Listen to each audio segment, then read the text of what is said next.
I try to use the term traditional skills, but very rarely do I say that on its own, because that term tends to evoke a certain sense of a specific set of values. And especially in the age of algorithm, if it hears you saying that, or you're tapping the little hearts on different posts, eventually that term tends to seed the idea that you want to see very, very traditional skills that are linked to values of supremacy, isolation, tradition for tradition's sake, moral superiority. And I am going to do my best in this video to not tip off said algorithm, but if you came here from almost anything else that I do, chances are you know what I'm talking about. And so when I use the term traditional skills, it tends to be the very hands-on crafting ability, the self-sufficiency, I can make it myself, or I can learn how to do whatever, or a term that pops up a lot is off-grid.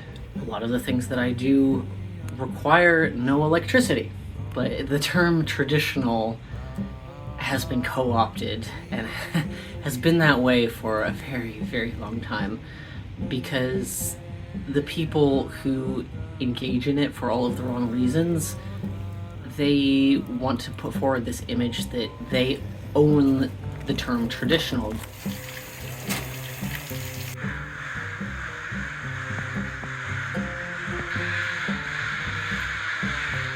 They are the ultimate, the top tier, the predecessor of everything, and anything that diverts from that is somehow a perversion of their purity.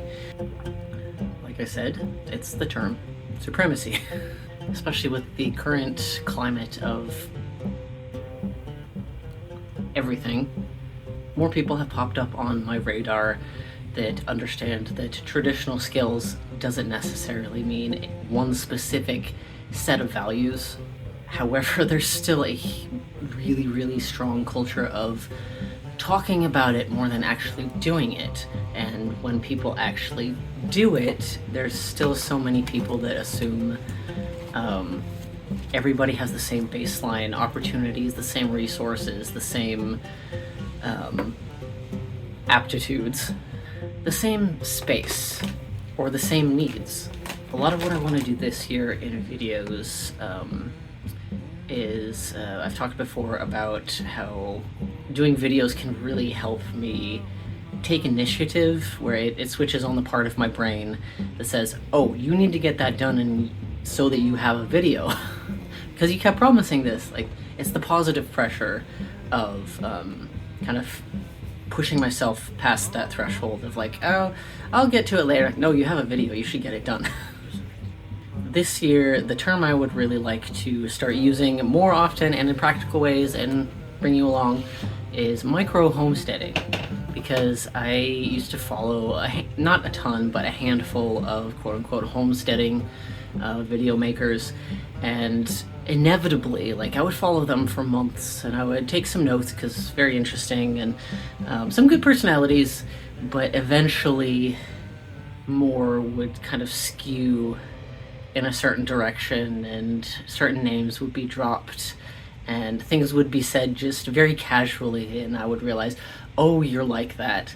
I am glad that I could recognize it before I got sucked in. It's like certain podcasters being listened to by teenage boys. There's a definite market and market tactic for homestead channels and different media to appeal to people of different interests. I don't really care for podcasts in most of the time, and it is like turning up the heat very slowly, boiling the frog, and the frog is just thinking, oh, it's very warm. They don't realize, oh, they're actively being cooked.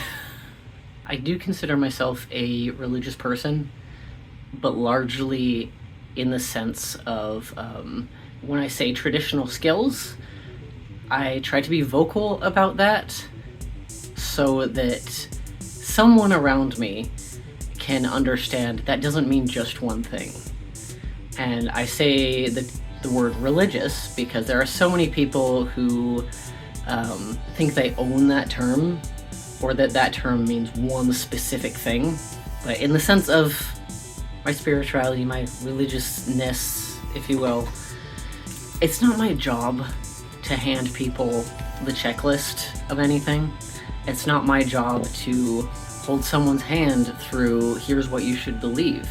It is, however, my job to make more resources available, more information, more ability to take initiative. Because this is also, it's the age of algorithm, but it's also the age of information. And that does not guarantee that there is accurate information, or that accurate information doesn't lead to someone trying to boil you alive. I'm not a professional gardener. I don't have any livestock animals. I use the term house very liberally, and when in fact we live in an apartment with a balcony that's bigger than most but still relatively small. Like it wouldn't qualify as a bedroom. And one way that I took initiative in these last several days is there's a tradition that I like to keep up with. It doesn't necessarily create any specific practical, on paper, economical purpose, but it reminds me of where my values lie. And the tradition is largely associated with Midwinter, because this last Sunday, I believe, was officially the halfway point through winter.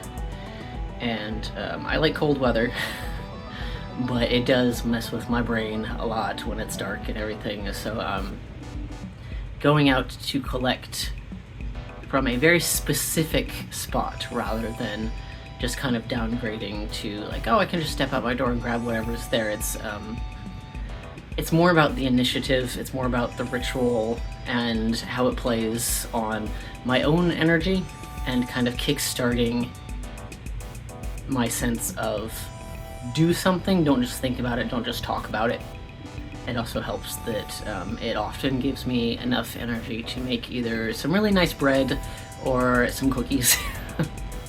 And I keep forgetting that we do have cookie cutters. They're in some fun shapes. But I have a couple other things I'd like to do that is probably overdue, but I'm still riding the get up and do something. Because with the, as I said, the climate of